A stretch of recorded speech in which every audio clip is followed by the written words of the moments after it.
Most people believe transformation starts with wanting something badly, but desire has never been powerful enough to change a life. Desire can ignite emotion, but it cannot sustain discipline. You can want better finances, stronger relationships, or a healthier body and still remain exactly where you are. Wanting is passive. Transformation is not. Transformation begins the moment a decision is made that there will be no retreat, no negotiation, and no return to the old way of operating. A decision is different from a wish because a decision alters behavior. When you decide, your actions automatically reorganize around that choice. Time shifts, priorities shift, excuses lose their authority. Many people say they want change, but their daily routines remain untouched, which proves that no real decision has been made. A true decision leaves evidence. It shows up in what you do when no one is watching. Desire is emotional, and emotions are unstable. They rise and fall based on circumstances, energy levels, and mood. Decisions, on the other hand, are intellectual and intentional. They are rooted in logic, values, and long-term vision. When emotions fade, a decision remains intact and continues to govern behavior long after the excitement is gone. Every breakthrough in life can be traced back to a single decisive moment where someone resolved internally that the current reality was no longer acceptable. That internal resolve did not wait for perfect timing or external approval. It was formed in the realization that staying the same carried a higher cost than changing. People often delay decisions because they fear the consequences of change, but indecision carries its own consequences. Every day without a decision silently reinforces the status quo. Comfort grows stronger, habits become deeper, and over time, the life you did not choose becomes the life you are trapped in. The mind loves possibility because possibility requires no accountability. As long as something remains a dream, failure cannot occur. Decisions eliminate escape routes. They turn possibility into responsibility. This is why many people romanticize change but resist commitment. Commitment demands proof. When a decision is genuine, it produces internal alignment. Your thoughts stop arguing with each other. Your energy becomes focused. Distractions lose their appeal because they no longer align with where you are going. What once felt difficult becomes necessary, and what once felt optional becomes essential. There is a clear difference between people who talk about change and people who embody change. The difference is not intelligence, talent, or resources. It is decisiveness. Decisive people move before they feel ready. Indecisive people wait for certainty that never comes. Transformation is not gradual at the level of decision. It is instant. The lifestyle change may take time, but the internal shift happens in a moment. Once the decision is made, the old self is no longer in control. That is why relapse often happens when the decision was emotional rather than foundational. Many people confuse motivation with commitment. Motivation is a feeling. Commitment is a binding agreement with oneself. When motivation fades, commitment continues to execute. A decision rooted in commitment does not ask how difficult something will be. It asks whether it aligns with the chosen direction.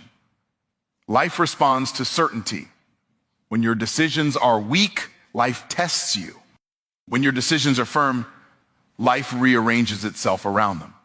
Opportunities, resources, and relationships are attracted to people who have decided because decisiveness signals leadership.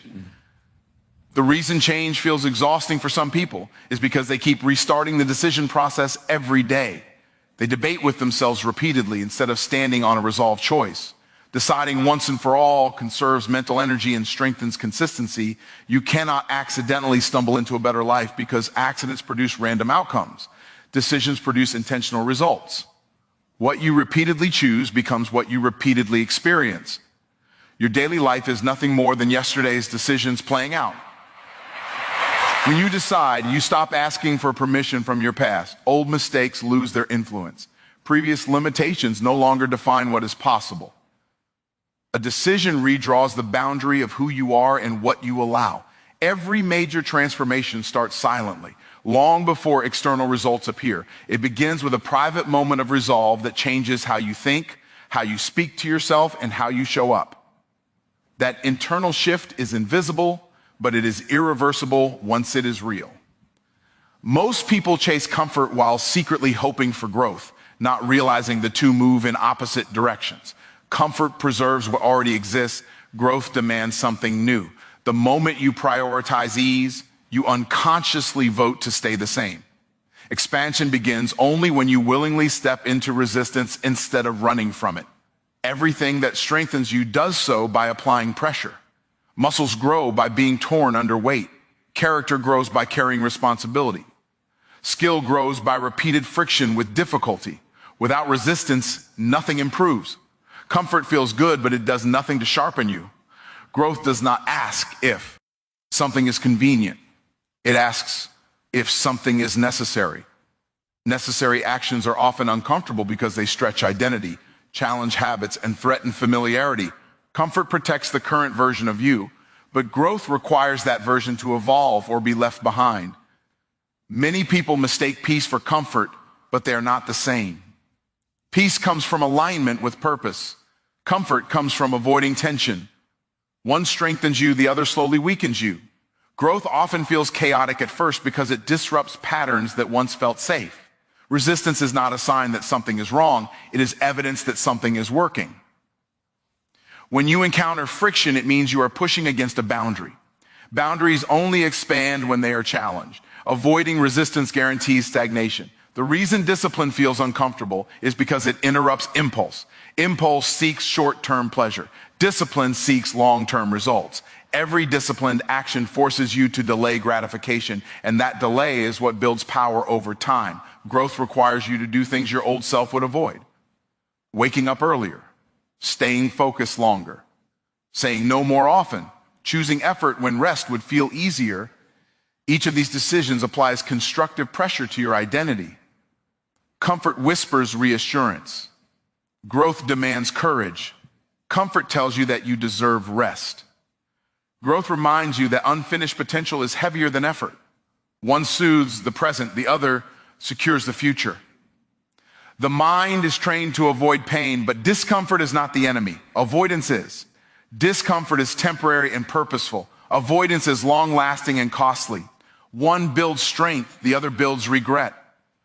Every meaningful upgrade in life requires a season of intentional discomfort. New standards feel awkward before they feel natural. New routines feel heavy before they feel normal. The discomfort signals transition, not failure. People who grow consistently are not immune to discomfort. They are fluent in it. They understand its language. They know what it means and how long it lasts. They no longer interpret discomfort as danger, but as direction. The greatest mistake is waiting to feel comfortable before acting. Comfort never arrives before growth. It arrives after. Acting first rewires perception. Action conditions the mind to normalize effort and reduce resistance over time. You do not eliminate discomfort by avoiding challenges. You eliminate it by increasing your capacity. Capacity expands only through repeated exposure to pressure. Each challenge raises your tolerance, making the next one easier. Growth demands force because the human default is preservation. Without intentional pressure, habits revert. Discipline weakens, standards drop. Force is not aggression. It is sustained intention applied daily. When you choose comfort repeatedly, your world shrinks. When you choose growth repeatedly, your world expands. Opportunities increase, confidence deepens, and resilience becomes automatic. The life you want requires a version of you that is comfortable being uncomfortable, willing to apply pressure, and disciplined enough to stay in resistance long enough for transformation to take shape. What you experience on the outside is a direct reflection of what you tolerate on the inside. Standards are the invisible blueprint shaping every visible result. They determine how you spend your time, what behavior you allow, what effort you give, and what excuses you accept. Life never rises above the standards you enforce. Many people confuse goals with standards. Goals are outcomes you want. Standards are conditions you refuse to live below. Goals are optional and negotiable. Standards are non-negotiable and in fork. You can miss a goal and still feel okay. You cannot violate a true standard without immediate correction. Your income reflects your standard for value creation. Your health reflects your standard for self-care. Your relationships reflect your standard for communication and boundaries. Wherever your results are weak, your standards have been loose, inconsistent, or undefined. Standards operate quietly but relentlessly. They influence how quickly you respond, how hard you try after failure, and how you behave when no one is watching. Low standards create delayed reactions and lowered effort. High standards demand immediate alignment and consistent execution. Raising standards is uncomfortable because it exposes the gap between who you are and who you say you want to be. That gap creates pressure. Many people avoid raising standards not because they cannot meet them, but because they don't want to confront that gap. You will never outperform what you tolerate. If lateness is acceptable, consistency will suffer. If excuses are tolerated, progress will slow. If mediocrity is normalized, excellence feels foreign. Tolerance silently becomes permission. Standards are revealed most clearly in private moments. How you prepare when no one is checking. How you speak to yourself when you fail. How much effort you give when the reward is delayed. These moments expose the true internal bar you live by. People often try to improve results without addressing standards. They work harder temporarily, push themselves briefly, or rely on bursts of motivation. But when pressure fades, standards pull them right back to familiar levels. If you want better outcomes, you must decide what is no longer acceptable. That decision precedes change.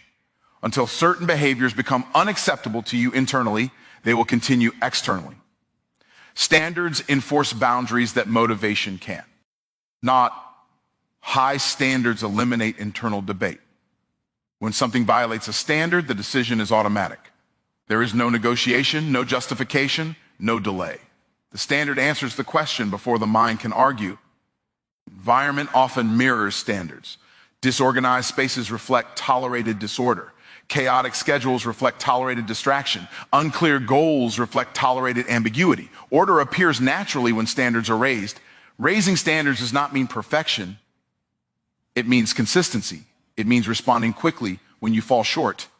It means correcting rather than excusing. Progress accelerates when recovery time shortens. Many people set standards based on what feels realistic rather than what is required. Reality bends to standards, not the other way around. What once felt unrealistic becomes normal once standards are repeatedly enforced. Self-respect grows directly from standards. Each time you honor them, trust in yourself deepens. Each time you violate them without correction, confidence erodes. The relationship you have with yourself is built on this pattern. Standards determine identity over time. What you repeatedly enforce becomes who you believe you are. Identity then reinforces behavior, locking results into place unless standards change.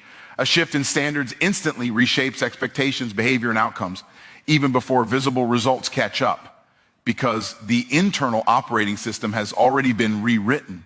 Many people live as if help is guaranteed, as if at some point someone will arrive with answers, resources, or permission. This belief creates delay. Waiting for rescue feels reasonable, but it quietly transfers responsibility away from where power actually resides. From an early age, dependence is often rewarded. Instructions are given, paths are outlined, and support is provided.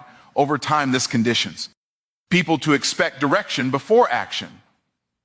But growth requires the opposite shift, action before assurance. No mentor can wake up early in your body. No partner can enforce your discipline. No opportunity can save you from hesitation. Guidance can inform, but execution is always personal. The work remains yours regardless of who advises you. Depending on external motivation creates cycles of intensity followed by collapse. When encouragement is present, action increases. When it disappears, momentum fades. This pattern exposes reliance rather than ownership. Taking full responsibility removes the illusion of fairness. Circumstances stop being excuses and become conditions to navigate. Personal power increases the moment blame is eliminated because attention returns to what can be controlled. Many people confuse support with rescue. Support enhances effort. Rescue replaces effort. Growth only responds to the first. Being supported feels empowering. Being rescued weakens capability over time. Waiting for permission is often disguised as humility, but it is frequently fear wearing a polite mask. Fear of being wrong, fear of failing publicly, fear of being seen trying. Responsibility demands courage to move without approval. When responsibility is fully accepted, time accelerates. Decisions are made faster because ownership removes hesitation. Delay feels expensive. Momentum becomes more valuable than comfort. There is a cost to self-abandonment. Each time responsibility is avoided, confidence erodes slightly. Over time, this compounds into doubt and passivity. Ownership reverses that erosion. Power is reclaimed when you stop asking who will help and start asking what must be done. This shift is subtle but transformational. Focus moves from expectation to execution. People who grow the most are not the ones with the most help, but the ones with the least excuses. They adapt instead of appealing. They build instead of waiting. They move while others hesitate. The world responds differently to ownership. Opportunities appear to those already in motion. Resources gather around those taking responsibility. Movement attracts support, not the other way around. You cannot outsource discipline. You cannot delegate belief. You cannot assign responsibility for your future to anyone else without surrendering influence over the outcome. Ownership creates clarity. When the responsibility is fully yours, the path becomes simpler. There may be difficulty, but confusion fades because there is no longer anyone else to wait on. The moment you fully accept that no one is coming, urgency replaces passivity, and action becomes the only logical response. Many people live as if help is guaranteed, as if at some point someone will arrive with answers, resources, or permission. This belief creates delay. Waiting for rescue feels reasonable, but it quietly transfers responsibility away from where power actually resides. From an early age, dependence is often rewarded. Instructions are given, paths are outlined, and support is provided. Over time, this conditions people to expect direction before action. But growth requires the opposite shift, action before assurance. No mentor can wake up early in your body. No partner can enforce your discipline. No opportunity can save you from hesitation. Guidance can inform, but execution is always personal. The work remains yours regardless of who advises you. Depending on external motivation creates cycles of intensity followed by collapse. When encouragement is present, action increases. When it disappears, momentum fades. This pattern exposes reliance rather than ownership. Taking full responsibility removes the illusion of fairness. Circumstances stop being excuses and become conditions to navigate. PERS. Ownal power increases the moment blame is eliminated because attention returns to what can be controlled. Many people confuse support with rescue. Support enhances effort. Rescue replaces effort. Growth only responds to the first. Being supported feels empowering. Being rescued weakens capability over time. Waiting for permission is often disguised as humility, but it is frequently fear wearing a polite mask. Fear of being wrong, fear of failing publicly, fear of being seen trying. Responsibility demands courage to move without approval.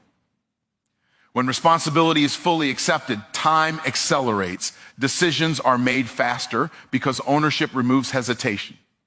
Delay feels expensive. Momentum becomes more valuable than comfort. There is a cost to self-abandonment. Each time responsibility is avoided, confidence erodes slightly. Over time, this compounds into doubt and passivity. Ownership reverses that erosion. Power is reclaimed when you stop asking who will help and start asking what must be done. This shift is subtle but transformational. Focus moves from expectation to execution. People who grow the most are not the ones with the most help, but the ones with the least excuses. They adapt instead of appealing. They build instead of waiting. They move while others hesitate. The world responds differently to ownership. Opportunities appear to those already in motion. Resources gather around those taking responsibility. Movement attracts support, not the other way around. You cannot outsource discipline. You cannot delegate belief. You cannot assign responsibility for your future to anyone else without surrendering influence over the outcome. Ownership creates clarity. When the responsibility is fully yours, the path becomes simpler. There may be difficulty, but confusion fades because there is no longer anyone else to wait on. The moment you fully accept that no nay is coming, urgency replaces passivity, and action becomes the only logical response. Many people wait for understanding before moving, believing clarity must arrive first. They think once everything makes sense, action will feel safe and obvious. This belief creates paralysis. Clarity is rarely the starting point. It is the result of motion. Hesitation often comes from wanting guarantees. The mind wants certainty before risk, confidence before effort, and proof before commitment. But life does not reward those who wait for assurance. It responds to those who move first. Action introduces feedback. Each step taken reveals information that thinking alone cannot access. Mistakes clarify direction. Friction exposes gaps. Progress refines perception in real time. Confidence does not appear fully formed. It is built through repetition. Each completed action reinforces belief in ability. Each avoided action strengthens doubt. Behavior teaches the mind what it is capable of. When action is delayed, fear grows unchecked. Fear feeds on imagination and uncertainty. Once action begins, fear loses power because reality replaces speculation. Movement narrows possibilities into concrete experience. The pursuit of clarity without action leads to overthinking. Overthinking masquerades as preparation, but often functions as avoidance. The mind stays busy while results remain unchanged. Action simplifies choices. Instead of endless options, the path becomes defined by response. What works is kept. What fails is adjusted. Decision-making becomes faster once momentum exists. Confidence increases when action aligns with intention. Integrity between thought and behavior strengthens self-trust. That trust becomes the foundation for sustained momentum. Small actions are especially powerful because they reduce resistance. They prove that movement is possible without overwhelming EFFO. Once started, continuation becomes easier than stopping. Perfectionism delays action by raising the threshold for starting. Progress lowers that threshold by demonstrating that improvement happens through iteration, not initial precision. Learning accelerates when action replaces theory. Experience provides nuance that instruction cannot. Understanding deepens through engagement rather than observation. Clarity often arrives in hindsight. What once felt confusing becomes obvious after movement reveals patterns and consequences. Action sharpens insight retroactively. Momentum alters identity. Someone who acts consistently begins to see themselves as capable and decisive. That identity fuels future confidence without effort. Waiting reinforces passivity. Acting reinforces agency. Over time, these patterns compound into either stagnation or growth, depending on which is practiced. Movement itself becomes the teacher, dissolving confusion and building certainty through repeated engagement with reality. Most people rely on motivation to start, but motivation is unstable and unpredictable. It rises with excitement and disappears with fatigue or distraction. Building a life on something so temporary guarantees inconsistency. Identity is far more powerful than emotion. What you believe about who you are dictates what you do automatically. When behavior aligns with identity, effort feels natural rather than forced. Motivation asks how you feel. Identity answers who you are. One negotiates with circumstances, the other operates regardless of them. This is why motivated people quit, but committed people persist. When identity shifts, behavior follows without resistance. A person who sees themselves as disciplined does not debate whether to act. Action is assumed. Identity removes decision fatigue. Habits are expressions of identity repeated over time. They are not I. Isolated actions, but confirmations of self-concept. Each habit reinforces a belief about who you are becoming. Inconsistency is not a willpower issue. It is an identity mismatch. When actions conflict with self-perception, friction occurs. Alignment eliminates struggle. People often attempt to change habits directly without addressing identity. This works temporarily, but collapses under pressure. Identity-based change sustains itself. Language shapes identity. How you speak about yourself influences behavior. Statements of identity create expectations the mind works to fulfill. Environment reinforces identity. Surroundings, routines, and associations either support or undermine who you believe you are. Adjusting environment strengthens identity alignment. Identity evolves through evidence. Each time you act in accordance with a desired identity, you cast a vote for that version of yourself. Repetition solidifies belief. External rewards motivate briefly. Internal identity rewards permanently. Pride, self-respect, and integrity compound over time. When identity is clear, boundaries become obvious. You naturally reject behaviors that contradict who you are. Discipline becomes self-protection. People with strong identities require less motivation because action feels congruent. Energy is conserved because there is no internal negotiation. Identity-based living creates consistency even during difficulty. Emotions fluctuate, circumstances change, but identity remains stable. The strongest transformations occur when identity is deliberately chosen and repeatedly reinforced through aligned action.